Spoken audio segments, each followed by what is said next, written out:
శ్రీ గురుభ్యో నమః. శ్రీ దత్తాత్రేయ స్తోత్రము విష్ణుదత్త కృతం.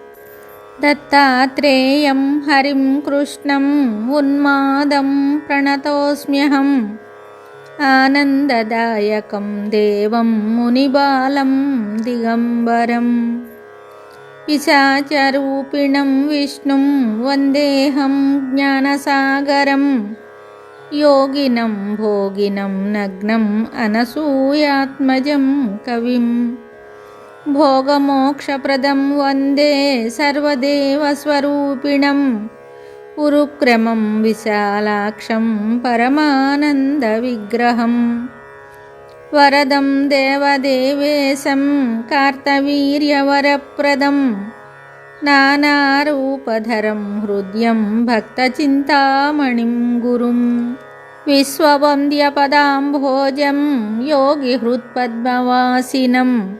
ప్రణతార్తిహరం గూఢం కుత్సితాచారచేష్టితం. మితాచారం మితాహారం భక్ష్యవివర్జితం. ప్రమాణం ప్రాణనిలయం సర్వాధారం నతోస్మ్యహం. సిద్ధసాధక సంసేవ్యం కపిలం కృష్ణపింగళం. విప్రవర్యం వేదవిదం వేదవేద్యం వియత్సమం.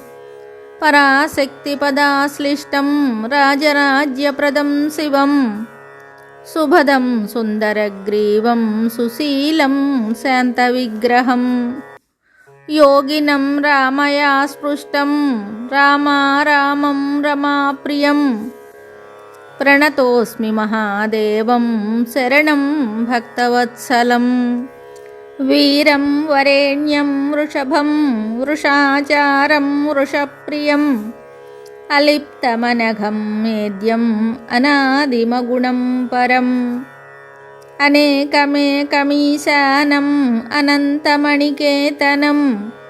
అధ్యక్షమసురారాతిం శమం శాంతం సనాతనం. గుహ్యం గభీరం గహనం గుణజ్ఞం గహ్వరప్రియం. శ్రీదం శ్రీశం శ్రీనివాసం శ్రీవత్సాంకం పరాయణం.